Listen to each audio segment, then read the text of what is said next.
Partai Keadilan Sejahtera, fraksi PKS, menolak rancangan undang-undang tentang Cipta Kerja untuk diundangkan di DPR di masa periode ini. Kenapa? Karena ada beberapa hal dalam catatan kami. Pertama, ketika kita bicara tentang substansi formil pembahasannya, harusnya di dalam Undang-Undang 12 tahun 2011 menyatakan bahwa pelibatan masyarakat sebagai bagian yang akan mengalami pengaturan ini harusnya banyak. Dan meskipun ini adalah inisiatif pemerintah dan tentu DPR sebagai lembaga semestinya bisa memberikan kesempatan untuk lebih banyak melihat pengampu untuk bisa menyampaikan pendapat-pendapatnya, baik itu pendapat pakar maupun pendapat masyarakat atau pendapat perseorangan yang kira-kira akan memberikan manfaat dan masukan dan kritik serta analisanya terhadap rancangan undang-undang ini untuk kebaikan bagi bangsa dan negara Indonesia. Kedua, kita juga melihat bahwa pembahasan yang memakan waktu yang sebetulnya tidak lama bagi sebuah undang-undang, karena ini yang dibahas adalah lebih dari 78 undang-undang, semestinya memiliki waktu yang cukup memadai sehingga memberikan kesempatan pada fraksi-fraksi untuk mendapatkan kesempatan mendalami bagaimana konsep-konsepnya, apalagi ketika kemudian pembahasan draft ini tidak berurutan bab-babnya, menyebabkan kita kemudian kehilangan konstruk besar karena pembahasannya menjadi sebagian-sebagian. Ketiga, kita juga melihat bahwa masih ada beberapa catatan terkait dengan substansi hukum di dalam pembahasan undang-undang ini, yaitu misalnya berkenaan dengan bagaimana bisa mendatangkan kepastian hukum jika banyak sekali, hampir 500-an peraturan pemerintah yang diamanatkan dari undang-undang ini, dan kita bisa tahu bahwa peraturan pemerintah itu bukan perkara yang mudah dan tidak ada kepastian tentang isinya karena memang bukan menjadi kewenangan DPR. Bagaimana kita bisa mendapatkan jaminan kepastian hukum bahwa peraturan pemerintah yang dibuat itu sebetulnya sesuai dengan amanat undang-undangnya. Dan kita tidak yakin juga bisa diselesaikan dalam waktu yang cepat sebagaimana dinyatakan dalam undang-undang ini. Yang berikutnya lagi adalah bahwa keberpihakan kepada keselamatan lingkungan, karena ada pasal fungsi hutan yang berkaitan dengan 30% di daerah aliran sungai itu tidak dicantumkan. Bagaimana kita bisa menjaga kelestarian lingkungan kita karena kondisi Indonesia yang sudah cukup gawat di dalam kondisi penjagaan lingkungannya. Selanjutnya kita juga melihat bahwa ada persoalan terhadap kedaulatan negeri kita karena terlalu mudah untuk memberikan kesempatan bagi warga negara asing atau investor asing untuk menanamkan investasinya di Indonesia. Dan kami tentu juga mengkhawatirkan terkait dengan pengalihan kepemilikan dan juga kepemilikan oleh warga negara asing. Kami juga mencatat bahwa terkait dengan kedaulatan pangan.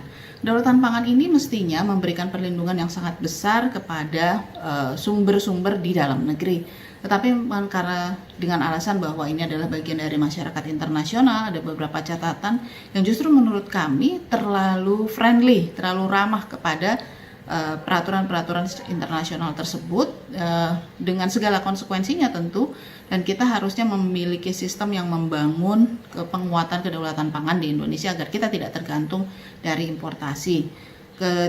Selanjutnya juga kami memandang bahwa keberpihakan kepada pekerja ini menjadi satu hal yang sangat penting.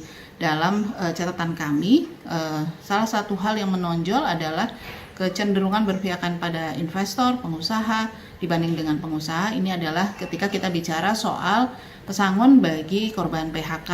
Dan kita tahu bahwa PHK ini rata-rata ternyata dalam presentasi disampaikan oleh pemerintah, rata-rata masa kerjanya hanya sampai dengan 17 tahun. 32 kali pesangon sebagaimana Undang-Undang 13/2003 itu hanya berlaku bagi yang memiliki masa kerjanya lebih dari 24 tahun, sehingga kalau dikatakan bahwa kalau peraturannya seperti itu hanya 7% perusahaan yang berhasil memenuhinya, ya tentu saja pasti memang karena sebetulnya tidak terlalu banyak, lebih banyak pada range 5-17 tahun, sehingga fraksi PKS tetap mengusulkan untuk 32 kali pesangon dengan skema 23 kali dibayarkan oleh pengusaha dan 9 kali oleh pemerintah melalui jaminan kehilangan pekerjaan dari BPJS Ketenagakerjaan. Dan kami juga memandang bahwa ada hal yang cukup fatal, yaitu terkait dengan lembaga pengelola investasi yang menjadi sebuah lembaga besar dan meskipun itu ada suntikan dana APBN, tetapi pemeriksaannya tidak dilakukan oleh BPK, melainkan oleh kantor akuntan publik yang diakui oleh BUMN. Bagi kami ini menjadi satu hal yang sangat krusial. Yang berikutnya di dalam pasal tentang LPI ini adalah para pejabat yang menjadi pengelolanya memiliki hak imunitas. Hak imunitas yang memang ada syarat-syaratnya, tetapi ketika kemudian terjadi potensial fraud, terjadi kemungkinan ada penyimpangan, ini tidak bisa berlakukan hukum imunitas itu. Dan ini menjadi penting, khawatir LPI ini nanti akan menjadi lembaga super body.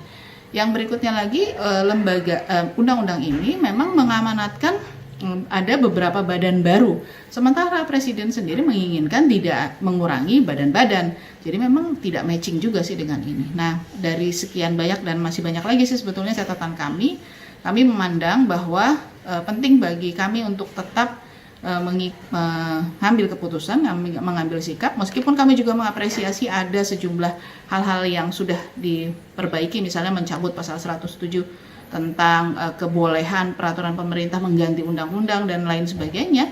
Itu buat kami masih tetap bobotnya, kemudaratannya menjadi tetap lebih besar. Karena kemudian fraksi PKS menolak rancangan undang-undang Cipta Kerja ini. Adapun kalau disampaikan oleh Menko Perekonomian bahwa siap untuk berkomunikasi dengan PKS dan Demokrat, nah dalam pandangan saya komunikasi dalam politik itu nggak mesti pada satu rancangan undang-undang. Komunikasi dalam politik itu bisa berlaku pada segala macam isu. Jadi kapan saja mau berkomunikasi disilahkan. Artinya bukan cuma semata-mata karena rancangan undang-undang ini. Mudah-mudahan itu akan menjadi membangun kedewasaan demokrasi di Indonesia yang lebih baik. Terima kasih.